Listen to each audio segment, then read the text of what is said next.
A polícia isolou a área de desembarque doméstico do aeroporto de Salvador hoje pela manhã, após a suspeita de uma bomba ter sido deixada no local. Após a análise do BOP, foi constatado que o objeto era apenas um chaveiro de borracha com formato de explosivo. O chaveiro foi deixado no chão próximo ao desembarque. Pessoas que passaram pelo local viram o material e a equipe do aeroporto acionou a polícia.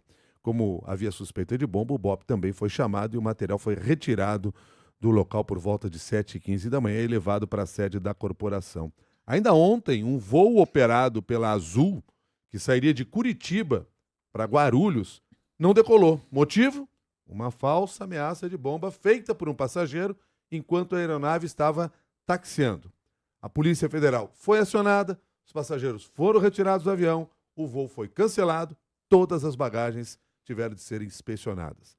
Segundo um levantamento da Agência Nacional de Aviação Civil, a ANAC, feito para a CBN, a ocorrência de ontem foi a 34ª do tipo reportada ao órgão por companhias aéreas neste ano de 2025.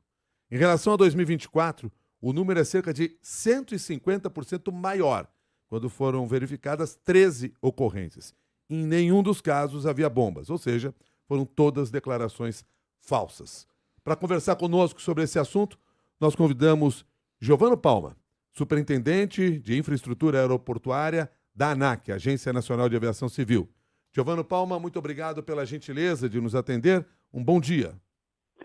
Bom dia, Milton. Bom dia, Cássia. Eu que agradeço pela oportunidade de estar aqui dialogando um pouco com vocês aqui sobre esse tema bastante que preocupa um pouquinho a gente, mas que nada tem, são ações isoladas, né? E nada tem a ver com a relação com a segurança do transporte aéreo, né? Então, muitas brincadeiras, né? Por vezes, frutos de declarações falsas, né? De existência de bomba ou artefatos explosivos, né? E, Giovano Palma, como dimensionar o impacto de situações como essas? Muito bem, Milton. Eu acho que assim, é importante a gente destacar os impactos e as consequências que isso tem, não só criminais como civis, né? Eu diria impactos, primeiro para os passageiros e também para o autor da brincadeira. Vamos pegar aqui esse exemplo que você trouxe de ontem, né? Estava a aeronave taxiando no aeroporto e houve a declaração falsa de bomba. O que aconteceu? A aeronave retornou, ela foi isolada, todos os 170 passageiros tiveram que ser desembarcados, todas as bagagens foram inspecionadas, toda a aeronave foi inspecionada, houve acionamento da polícia, do BOP e tudo mais para que fosse feita uma varredura da aeronave. Esses 170 passageiros tiveram que ser acomodados em outros voos, e não chegaram ao seu destino conforme eles tinham planejado. Fora os outros 170 passageiros que estavam esperando lá no destino para pegar esse mesmo avião que não chegou naquele horário. Então, se você pensar aí, a gente teve aí diretamente umas 400 pessoas que foram impactadas, né, e que não puderam chegar e fazer as suas atividades normalmente, né? E o que acontece? E para o autor dessa falsa comunicação de bomba, né? O que acontece? Ele foi preso, né? Ele vai responder agora a consequências penais previstas no Código Penal, como a gente tem o artigo 261, que ele prevê aí uma detenção, né? Considerado crime, expor a perigo uma aeronave, né? E ele pode também ser combinado com outros artigos do Código Penal, como interrupção de serviço público, comunicação falsa de crime, e imagino que isso pode dar aí uns 15 a 20 anos de reclusão. Então, isso tem uma penalidade criminal para quem comete esse ato e também civil, né? Porque isso pode acarretar uma indenização por conta de todas essas pessoas que não puderam voar, que tiveram que ser reacomodados pela companhia aérea. Na avaliação do senhor, o que pode estar levando ao aumento desse tipo de falsa comunicação de bomba? Veja, hoje a gente está tendo algumas brincadeiras, alguns desafios na internet que podem estar levando a isso, né?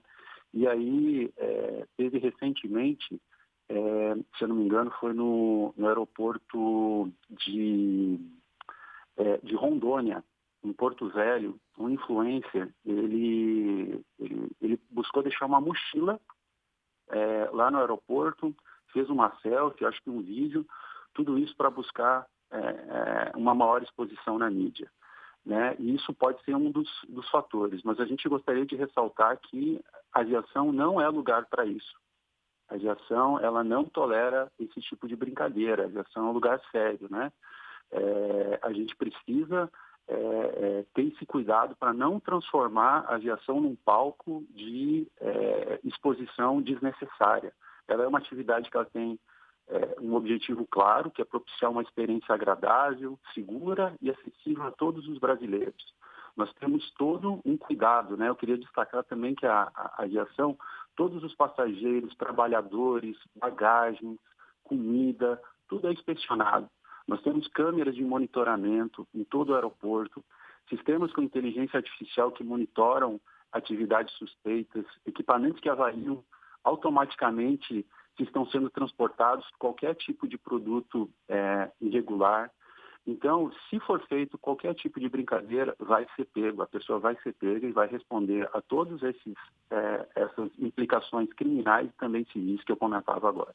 A ANAC tem algum levantamento do perfil destas pessoas que são identificadas? Porque imagino que algumas denúncias podem chegar até de forma anônima, mas quando são identificadas? Nós não temos especificamente um perfil, tá? Mas o que a gente tem visto dos últimos fatos são pessoas comuns, né?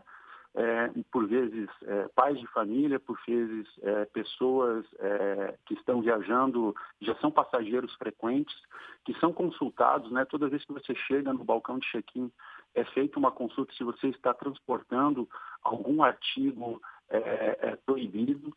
Então, são pessoas que conhecem, por vezes, da legislação e que acabam, por alguma irresponsabilidade, fazendo uma brincadeira e que ela acaba custando caro, não só para quem faz a brincadeira, mas como também para os demais passageiros. E só uma última informação, se tem um dado sobre quantas dessas pessoas foram realmente presas? Todas elas são, no momento que acontece a declaração falsa, elas são encaminhadas para a Polícia Federal e é aberto, então, o processo criminal, né, o processo judiciário, e aí somente depois é que é definido, né, depois do transitado em julgado, que é definido. Mas a nossa expectativa aí é que realmente seja efetivada essas penas aí, e que eu comentava aí, com essa combinação de todos esses artigos do Código Penal. Giovano Palma, muito obrigado pelas suas informações, um bom dia. Eu que agradeço, um bom dia. Bom dia. Superintendente de Infraestrutura Aeroportuária da ANAC, Giovano Palma, conversou com você, ilustrando aqui para a gente as razões, os motivos e as consequências desse tipo de denúncia falsa que tem causado uma série de prejuízos. E o levantamento que nós apresentamos para você, portanto, é que em 2025 até agora, o número de denúncias falsas de bombas aumentou em cerca de 150% em relação ao ano de 2024.